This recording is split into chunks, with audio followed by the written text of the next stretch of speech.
तो 1 करोड़ रुपीज अगर आपको कमाने हैं, ठीक है, तो आफ्टर 20 ईयर्स उस 1 करोड़ की वैल्यू क्या होगी। मतलब 1990 में अगर आपके पास 10 लाख रुपए में आप जो चीजें खरीद सकते थे, जितनी आपकी एक्सपेंसेस हो सकती थी, आप जितना प्रोडक्ट कंज्यूम कर सकते थे, आज की डेट में आपको उतना ही प्रोडक्ट कंज्यूम करने के लिए कितना रुपए चाहिए। तो आज की वीडियो हम लोग बात करने वाले कुछ फैक्ट्स एंड फिगर्स की, तो कुछ मिथ बर्स्ट करने वाले हैं। तो ये वीडियो थोड़ा सा स्केरी हो सकता है, ऐसा नहीं है। तो अगर आप रिसेंटली कोई इन्वेस्टमेंट प्लान कर रहे हो, या कोई किसी रिटायरमेंट प्लान, या कोई किसी गोल को लेके, पर्टिकुलर गोल को लेके कोई इन्वेस्टमेंट प्लान कर रहे हो, तो ये वीडियो पूरा देखो, आपको कुछ मिथ बर्स्ट होने वाले हैं। और इस वीडियो को शुरू करने से पहले थोड़ा सा हमें टाइम में पीछे जाना पड़ेगा। तो बात है 1989 की, जब मेरे फादर की पहली जॉब लगी थी। उस समय उनकी सैलरी थी अराउंड 3 to 4,000 रुपीज़, ठीक है। एंड वो बताते हैं कि उस टाइम के अकॉर्डिंग जो एवरेज मिडिल क्लास फैमिली है, उसकी एक्सपेंसेस उतने में चल जाती थी। मतलब जिनकी सैलरी 3 to 4,000 रुपीज़ थी, उनकी मंथली एक्सपेंसेस निकल जाती थी, उसमें कवर अप हो जाता था।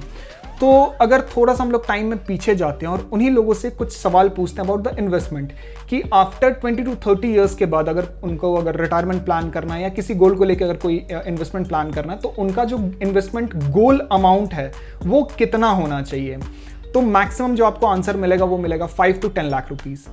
बट अभी बहुत लोगों को लग रहा होगा कि ये 5 to 10 लाख रुपीज बहुत कम है। बट अगर आप उनकी करंट सैलरी से देखोगे, which is 3 to 4,000 rupees to come as compare to 10,000 rupees, it will be around आपको 20,000 to 25,000% का हाइक दिखेगा। और अगर आप अभी के टाइम पे कंपेयर करोगे तो it will be around 1 crore, जो अभी एवरेज सैलरी है 20 to 25,000 रुपीज। तो अब थोड़ा रिलेटेबल लग रहा होगा आपको थंबनेल और टाइटल देख के, ठीक है।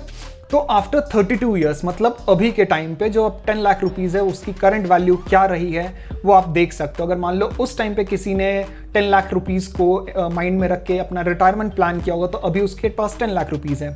तो अगर मान लो मैं उसको कैलकुलेशन के हिसाब से अगर करता हूँ, अगर उनकी मंथली एक्सपेंसेस भी अगर 20,000 रुपीज है, तो 10 lakh I think 3 to 4 to 5 years चलेंगे, ठीक है। Max to max 4 to 5 years. तो I don't see that a good retirement plan, right? Isn't that scary? नहीं, ऐसा कुछ नहीं है। तो अब थोड़ा सा हम लोग पास्ट में और जाते हैं, और उस टाइम में हम लोग देखते हैं कि जो प्राइस है, जो 1 रुपए की वैल्यू है, वो एक्चुअली क्या होगी। मतलब उस टाइम जो 1 रुपए की वैल्यू है, आज के डेट में उसकी क्या वैल्यू होगी। जो आप 1 रुपए में उस समय खरीद सकते थे, आज के डेट में कितने रुपए में खरीद सकते हो। तो यहाँ पे एक फॉर्मूला है जिसमें आप करंट वैल्यू उस पिछले डेट के अकॉर्डिंग निकाल सकते हो। तो वैल्यू जो अभी करंट डेट है, वैल्यू जिस समय आपको, जिस वैल्यू को आपको निकालना है पिछले डेट में, CPI मतलब कंज्यूमर प्राइस इंडेक्स, ये एक इन्फ्लेशन मेजर करने का टूल है, ठीक है। और करंट CPI इंडेक्स और जिस ईयर का हम लोग निकालना चाह रहे हैं डिवाइडेड बाय उस ईयर का CPI इंडेक्स। तो अब वो हमें कैसे पता चलेगा, वो पता चलेगा इस डेटा से। यहां से मैंने डेटा निकाला है, तो ये 1960 से लेकर अभी 2022 तक का, जून तक का है। तो 1990 में हम लोग देख लेते हैं 14.45 के आसपास चल रहा है, ठीक है। एंड इस समय चल रहा है 142। तो ये डेटा थोड़ा सा इनकरेक्ट है। अभी जो करंट प्राइस चल रहा है वो चल रहा है आपका 172, ठीक है। तो चलिए हम लोग इसी के अकॉर्डिंग देख लेते हैं, ठीक है। तो अगर हम लोग कैलकुलेट करेंगे तो इट विल बी अराउंड 9.8। तो आप जो उस समय 1 रुपए में खरीद सकते थे, वो आज के डेट में आपको 9.8 रुपीज लगेंगे। तो अब बात करते हैं कि उस टाइम में, मतलब 1990 में अगर आपके पास 10 लाख रुपए में आप जो चीजें खरीद सकते थे, जितनी आपकी एक्सपेंसेस हो सकती थी, आप जितना प्रोडक्ट कंज्यूम कर सकते थे, आज की डेट में आपको उतना ही प्रोडक्ट कंज्यूम करने के लिए कितना रुपए चाहिए। तो अगर आप यहाँ कैलकुलेट करके देखोगे तो it will be around 92 lakh rupees. But यहाँ पे डेटा हमारा गलत दिखा रहा, हमारा जो प्राइस था 9.8 था। तो अराउंड हम लोग कर लेते हैं 1 करोड़। तो 1 करोड़ रुपीज में जितना आप प्रोडक्ट आज खरीद सकते हो, वही चीजें प्रोडक्ट आप उस समय 10 लाख रुपए में खरीद सकते हो, तो खरीद सकते थे। तो उसके हिसाब से जिन लोगों ने वो प्लान किया होगा 10 लाख रुपए का, तो उनके हिसाब से वो चीजें गलत नहीं थी। वो प्राइस काफी वैल्यूबल प्राइस था, 10 लाख रुपीज। तो अगर हम लोग इसी 10 लाख रुपए को अगर मान लो इन्फ्लेशन से हम लोग करंट वैल्यू के हिसाब से करते हैं कि 10 लाख रुपए उस समय होते और इन्फ्लेशन ऐड करते रहते, तो उसकी करंट वैल्यू क्या होती, 1 लाख रुपीज के आसपास। तो आप कह सकते हो थोड़ा सा स्केरी हो रहा है, राइट? तो अब हम लोग देख लेते हैं कि जो कंज्यूमर प्राइस इंडेक्स है वो कैसे बढ़ रहा है। तो अगर हम CPI इंडेक्स का डेटा देखें तो 25 ईयर्स का लास्ट डेटा आप देख सकते हो। 25 ईयर्स से consistently growing as a slope, ठीक है। तो स्लोप की तरह ऊपर गया और इवेंचुअली ये बढ़ता ही बढ़ता है। तो आप आगे से 10 साल ले लो, 5 साल ले लो, 20 साल ले लो, 50 साल ले लो, ये बढ़ेगा ही इन द स्लोप, क्योंकि inflation all the time to time बढ़ेगा ही, ठीक है। तो अभी जो आपका रेट चल रहा है 180 के अराउंड, तो मे बी आपको 10-20 साल बाद या 30 ईयर्स के बाद आपको 2000 के अराउंड चले या 1500 के अराउंड चले CPI इंडेक्स। तो इतना इम्पैक्ट आपके ऊपर कर सकता है। तो अब हम लोग बात करते हैं वापस इस प्रेजेंट टाइम में आते हैं, ठीक है। तो प्रेजेंट टाइम में अगर हम वापस आते हैं और देखते हैं कि जो हमारा जो वैल्यू है, अगर मान लो हम लोग इन्फ्लेशन ऐड करते हैं और हम जैसे आपका गोल क्या है 1 करोड़ रुपीज, राइट। तो 1 करोड़ रुपीज अगर आपको कमाने हैं, ठीक है, तो आफ्टर 20 ईयर्स उस 1 करोड़ की वैल्यू क्या होगी, ठीक है। तो वो हम लोग कैलकुलेट करते हैं। तो यहां पे मैंने 1 करोड़ रुपीज डाल दिया, ठीक है। अब इन्फ्लेशन रेट हम लोग कैलकुलेट करते हैं कि जैसे मान लो इन्फ्लेशन रेट क्या होगा। तो इन्फ्लेशन का भी डेटा मैं आपको दिखा देता हूं। यहां पे देख लो, ये डेटा है। तो इन्फ्लेशन का एनुअल डेटा है 1960 से लेकर 2021 तक। तो यहां पे आप मोस्टली देखो, जो एवरेज अगर आप निकालो तो 5% से लेकर 10% के बीच में ही रहा है ये, ठीक है। तो अगर वापस हम लोग कंसिडर करें तो एग्जैक्टली जो एवरेज इन्फ्लेशन होता है वो 6 to 7% होता है। बट दिल की तसल्ली के लिए हम लोग इसको 5.5% करते हैं, ठीक है, ताकि खुद को भी अच्छा लगना चाहिए ना। अपन मिनिमम करते हैं, ठीक है, 5.5 करते हैं और 20 ईयर्स तक के लिए हम लोग करते हैं। अब कैलकुलेट करते हैं कि वो 1 करोड़ की वैल्यू क्या होगी। It will be around 3 crore, ठीक है। अगर आप जो चीजें आज 1 करोड़ में खरीद सकते हो, वही चीजें आपको आफ्टर 20 to 30 ईयर्स के बाद, 20 ईयर्स के बाद ही, 30 ईयर्स तो छोड़ दो, 20 ईयर्स के बाद आपको वही चीजें 3 करोड़ में खरीदनी होंगी।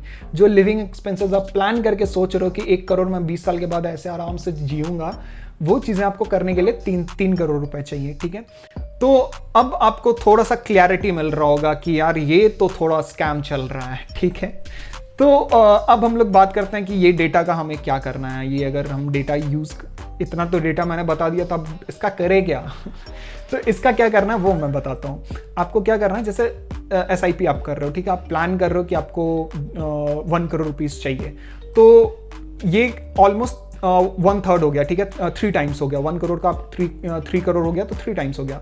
तो जो 1 करोड़ की उस समय वैल्यू होगी, वो अभी के हिसाब से अगर आप प्लान करो तो इसी डेटा को हम लोग मिनिमल डेटा रखते हैं, एकदम मिनिमल डेटा रखा है मैंने। इन्फ्लेशन भी 5.5 रखा है, ठीक है। तो मिनिमल डेटा के हिसाब से after 20 years it will be around 30 to 35 lakhs। तो अगर आप अभी के प्राइस के अकॉर्डिंग 30 to 35 लाख के अकॉर्डिंग, वो अगर आपका गोल है, जैसे आप रिटायरमेंट प्लान करो 1 करोड़ में, तो अगर मान लो आप अभी अगर आप रिटायर कर गए और आपके पास 30 to 35 लाख रुपीज हैं और उसमें आप अपना गुजारा कर सकते हो, आराम से अपना रिटायरमेंट लाइफ स्पेंड कर सकते हो उतने अमाउंट में, तो you can go for the 1 crore rupees. अब हम लोग बात करते हैं कि इस डेटा का अपने को क्या करना है। तो जैसे मान लो आप SIP कर रहे हो, ठीक है, तो SIP आप पर मंथ करोगे 10,000 रुपीज फॉर 20 ईयर्स।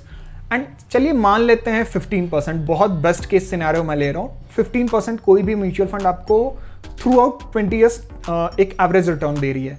तो आपका जो टोटल वैल्यू होगा वो 1.5 करोड़ होगा, ठीक है। तो इसको आप ये कर सकते हो, तो इट विल बी अराउंड अभी के हिसाब से 75 लाख रुपीज। तो इसको एक और तरीके से आप यूज कर सकते हो। वो कैसे यूज कर सकते हो, ये एक है कि आप अगर मंथली मतलब ईयरली आप अपने SIP में 10% का इंक्रीमेंट कर रहे हो सपोज, ठीक है। जैसे मान लो कि अभी आप first year 10,000 rupees per month दे रहे हो, नेक्स्ट ईयर आपका जो इन्वेस्टमेंट होगा वो होगा 11,000 रुपीज, ठीक है। उसके नेक्स्ट ईयर होगा 11,100 रुपीज के आसपास, ठीक है। तो इस तरीके से आप हर ईयर अगर अपना इन्वेस्टमेंट SIP अमाउंट जो है वो 10% से इंक्रीज कर रहे हो, तो आफ्टर 20 ईयर्स 15% के रिटर्न पे ही हम लोग जो हमारा अमाउंट होगा वो आएगा आपका 2.5 करोड़। तो इस तरीके से आप प्लान कर सकते हो। बट इसमें एक कैच है कि आफ्टर 10 ईयर्स तक तो आपको लगेगा कि हाँ SIP के अमाउंट्स बढ़ रही है 10%, कोई बड़ा इशू नहीं है। बट आफ्टर 10 to 15 ईयर्स, यहाँ पे आपको स्क्रीन पे दिख रहा होगा, आफ्टर 10 to 15 ईयर्स आपके जो SIP के अमाउंट है वो बहुत ज़्यादा बढ़ जाएगी। तो आप उस हिसाब से प्लान कर सकते हो। यहाँ पे आपको स्क्रीन पे टोटली दिख रहा होगा कि हर साल आपका कितना SIP अमाउंट लगेगा, तो उस तरीके से आप प्लान कर सकते हो।